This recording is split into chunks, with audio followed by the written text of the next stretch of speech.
Hi beautiful creatures, welcome back. Today I have my promised Tarot of the She review. I thought it was about time that I gave this deck the attention that it deserves. I got this deck a while ago. As you guys would know, I did an unboxing video. Well, I was going to unbox it. I think I had a bit of a drunken ramble video on that one. And I've been working with it, or I have worked with it for over a month, and I have had nothing but amazing experiences with this deck, to the point where I didn't even want to take it off my altar to make room for another deck because I don't have much space. But, you know, it's sitting in my bedside drawer and it's happy there for now, and I'm sure I will definitely be using it again. So this is the Tarot of the She by Emily Carding, published by Schiffer Publishing. And the foreword and some of the, just the foreword is done by John Matthews, who published a couple of books on the She, to my understanding. And the rest of the book, and this is the guidebook. The rest of the book is done by Emily Carding. She describes herself as a visionary artist. She doesn't have any formal art training, and the way that she came about experiencing messages from the She was actually kind of by chance, which I really like. And so she took up her watercolors and her brush and she started painting the figures as they came to her. And I think that is a very potent thing with this deck because as I'll show you the cards in just a little bit, you can see that the figures are really interacting with you through the spiritual plane, and they kind of draw you into their world, and I think a lot of that is through the art and the sort of spontaneous visionary nature of the art. So first of all, I'll just talk about the crystal that I used with this deck and that likes to be around this deck, and that is my gorgeous piece of malachite. So malachite for me is an incredibly powerful transformative stone. It has incredibly strong energies. You know, even though green is the color of the heart chakra, this stone isn't very heart chakra. It's not soft chakra-y. It's not soft and gentle, but it is very, very powerful, and it feels like a stone for meditation and for connecting with other realms as well, to me at least. So this stone loved to be wherever this deck was when I was reading with this deck. So that's just a little note on the crystals. Now for the kind of practical stuff. It comes in a really amazing sturdy box by Schiffer Publishing. And this box is like pretty comparable to Blue Angel stuff. It's just a little smaller. The cardstock itself is really pretty good. It is very shiny. That's one of the card images, but it kind of, it's really sort of sturdy cardstock, so yeah, I'm pretty happy with the quality of that, but it is incredibly shiny. So as I've got this in my hand, I'll just show you, this symbol, okay, this freaking symbol, guys. When I first saw these cards and I saw this symbol, I actually couldn't put the cards down because the symbol was drawing me in. And this is what Emily Carding and John Matthew call the glyph of the She. So the glyph of the She is basically like a shaman's tool or a meditative tool to get you to connect with the She themselves and the realm of the She. And it really pulled me in to the point where I couldn't look at the back of these cards without feeling like I was going into a trance. As I've worked with these cards, that's happened a little bit less, but it still really sucks me in. And I've never had that kind of experience with any cards whatsoever. So that has been incredibly powerful for me. So Elise from Wild Moon Tarot, she also did a review on this deck, and she described these as celestial, universal, sort of otherworldly beings, and that is exactly how I see the She. So in the guidebook here, they kind of go into what the She are and how they're mysterious. So just the first sentence here says, "Trying to define the She is rather like trying to capture liquid light in a glass box, as their true nature is more truly felt and experienced than can be expressed in words or theories. Even if we try to say what they are not, and that is, you know, the flower fairies of the Victorian era, or wearing striped tights, or the sort of gothic fae of today, in fantasy art, you know, you can find yourself being tripped by your misconceptions. So they can appear to you in any form and any way that they choose to, basically. And so all and every view of the fae and the She is right. To some degree, because it depicts different aspects of them. And that's what I really believe about the Fae in general, is that however they wish to appear to us is the way that they appear to us. And whether it's the, you know, Victorian flower fairies, or the striped tights gothic kind of more modern Fae, or the dragon Fae, or anything like that, that's all correct to me. Or like Brian Froud's Fae, for instance. And this is no less incorrect. You know, this is no less correct. There is no one way over the other that the Fae appear to us. But the one thing that I will say about the Fae depictions in this deck, and I'll just go through some of my favourite cards to sort of illustrate my point, is that they feel incredibly cosmic.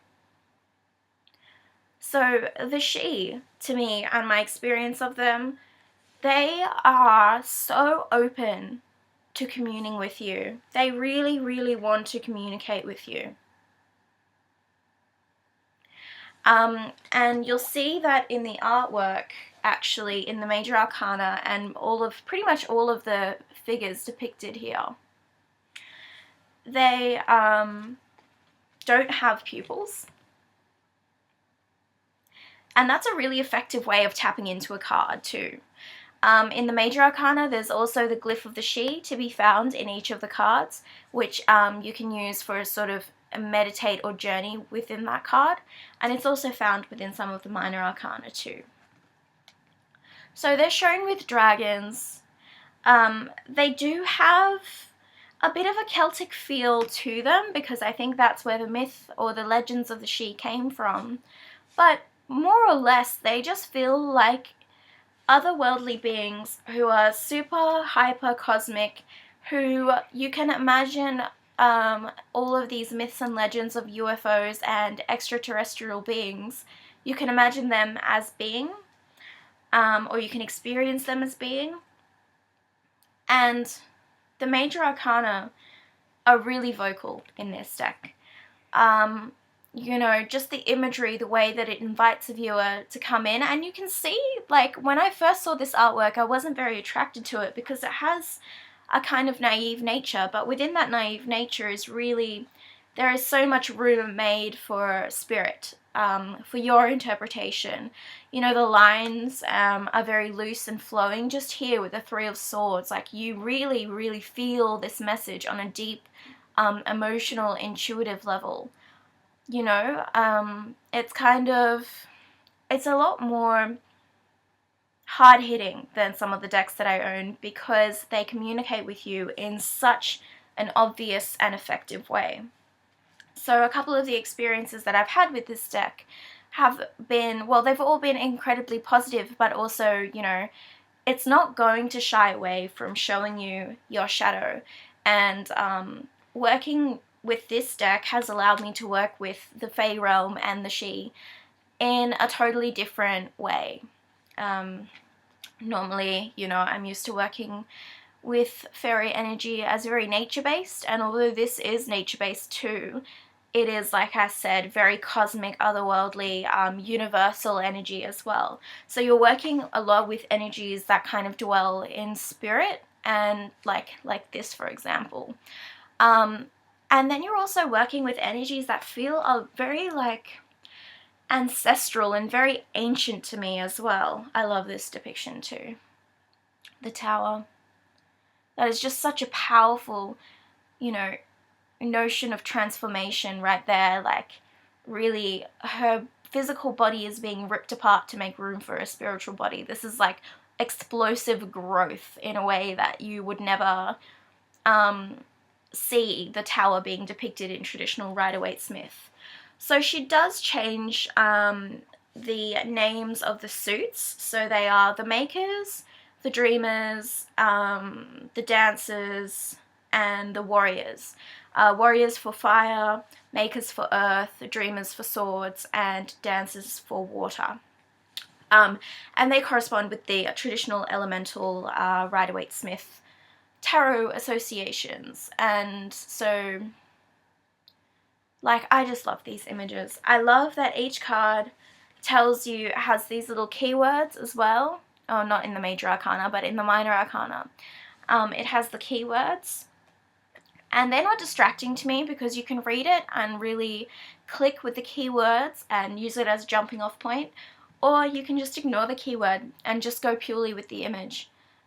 I absolutely love the Hanged Man in this one because it's so disorientating, and that's how getting a new perspective is. Exactly. I just think it's awesome. It's like throwing you into a situation where you have to adapt and you have to learn to think on your head. So that's really wonderful. So I've gotten quite a few of the cards that I've chosen to show you in readings myself, one of these being it. It's absolutely amazing card. A way that I've never seen the Six of Swords, this is Dreamer 6 as you can see, and then it has the little title there, depicted before as really a spiritual voyage, as a time where you can just let go and let the universe take over for a little while.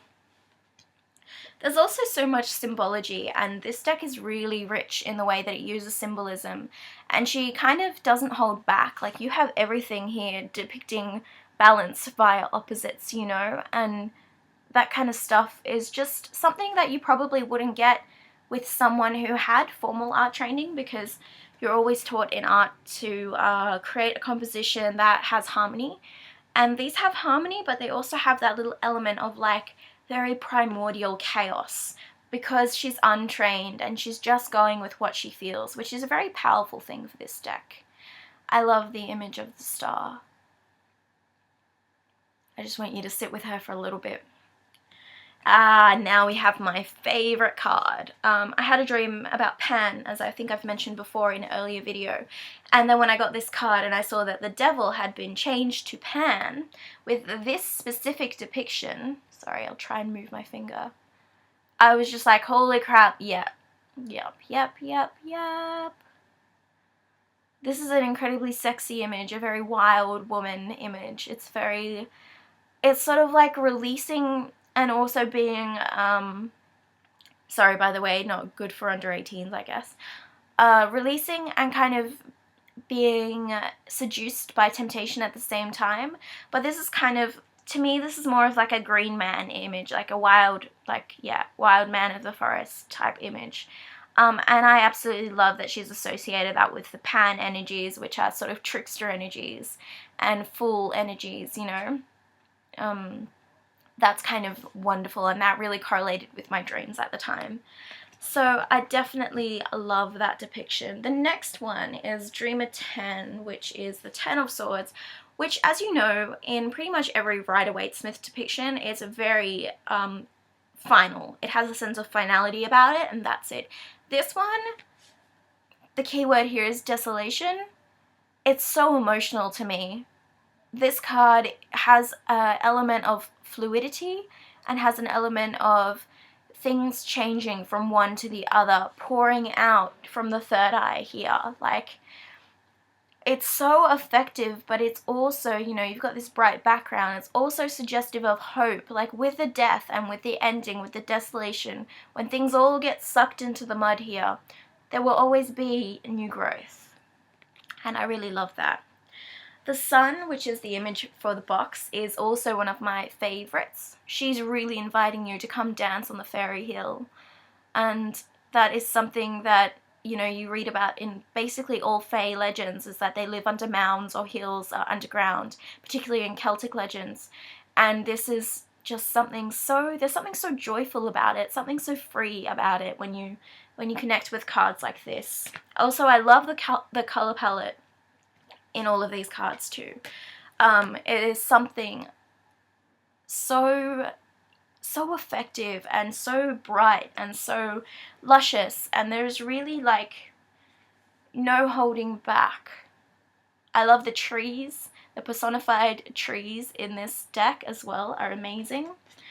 Again, this depiction of death is something different that I've never seen before, and so rich in its symbolism. It's so, yeah, it's just so decadent in the symbolism that it uses. It's like whenever you look at the card, you get slightly different meanings each time because your intuition focuses on different symbols each time. So I'll just say what I think that this deck is good for. I wanted to show you these two. So this is the Maker Princess, which is the page. She's very pregnant and very creative and very surrounded by crystals, and I love it. And the other one, the Hermit, which I've gotten very often in this deck. And I love the way that she describes the major arcana in the guidebook. So I'll just read for you the chapter on the Hermit, because I think you guys need to hear it. So I really like that she does artist notes. That's for the major arcana, but she doesn't do them for the minor arcana, which is a bit of a shame. She just has the little poems, which is quite different to the way you're used to interpreting. So, for example, Warrior 3 is the alignments dawn, a magical time, as sun and moon and stars entwine. The gate is opened in the east, a threefold sum of power increased. So she has little poems like that for each of the minor arcana, and then she recommends that if you do a multiple card spread and you get multiple minors, to sort of make it into one large poem and interpret it that way, or, you know, follow your own story, basically. So back to the Hermit. So what she said to me, which is more interesting, is actually in the artist note, so I'm going to read a little bit of that for you. So the Hermit is very much a shaman, one with the task of not only journeying to the depths of the other world, but of taking others there and empowering them with their own wisdom. He or she takes the fiery torch into the dark unknown and lights the dark corners of existence in order to bring greater understanding of the self and of the world. This island offers the opportunity, indeed the necessity, to spend time with and learn directly of all the elements. Obviously, it is surrounded by water, the element of emotions and intuition, and the winds of the air element are keenly felt from its shores, and whip the branches of the trees that stand on the hill's peak. The tree offers the wisdom of all growing things of the earth element, its roots ascending into the cave beneath, where the silence and the darkness of earth can be felt most deeply. The standing stones also offer their stillness and healing, but also a lesson in what might be achieved through physical effort and discipline. At the entrance to the cave is a small fire by which you may warm yourself and cook whatever food may be offered by the island, the nurturing aspect of this element. The fire could also be used for scrying, of course, another discipline of the Hermit, and the blue torch that lights the path of the boat represents the illuminating and inspirational aspects of the fire element. So she's very connected to elemental energies in all of the cards, not just in this one. But I love how she describes, you know, the winds of the earth element pulling you forward, the, you know, comforting underground earth element energies, you know, going through this physical journey. The Hermit is your guide and your teacher, but ultimately you have to fulfill it yourself. That is something that is so powerful about these cards, is that they are very elementally linked, and they are very, very good for journeying with each of these cards and meditating on each of these cards. So yes, I was going to talk about how I would use these cards. So first of all, I would recommend these cards for anyone who has a strong pull to work with fairy energy. I'm going to show you the back of this again. And somebody who wants to connect with a more shaman, sort of a shaman thing as well, someone who wants to connect with their inner shaman and use the tarot to journey into another realm and connect with the she in particular. Because this deck shows the she as very multifaceted and very nurturing and knowledgeable guides. Their environment for you when you journey with these cards, as I have experienced, is incredibly safe. You never feel like you're in a point of danger, even with some of the darker cards. You always feel like you are being taken into this journey because you have a lesson to learn. And that lesson is delivered to you in a way that is, you know, beneficial to your spiritual growth, no matter where you are at your life in that point in time. It also has a really accurate way of pinpointing what the issues are that you're experiencing.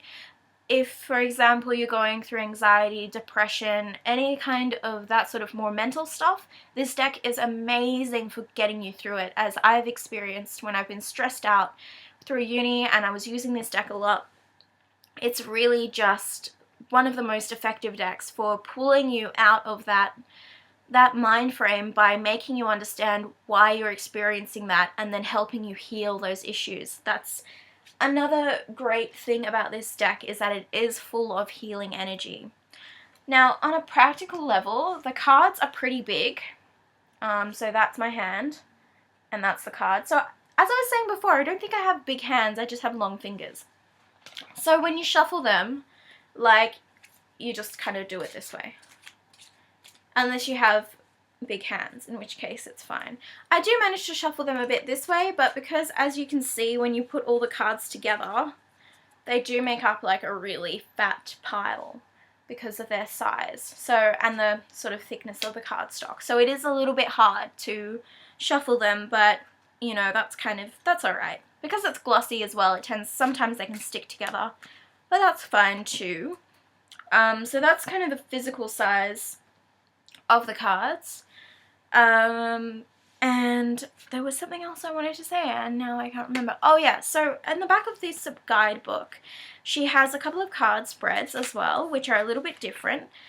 She goes into using the cards, describes how to use them by creating spreads, single card spread, using them for divination, and then she also goes into,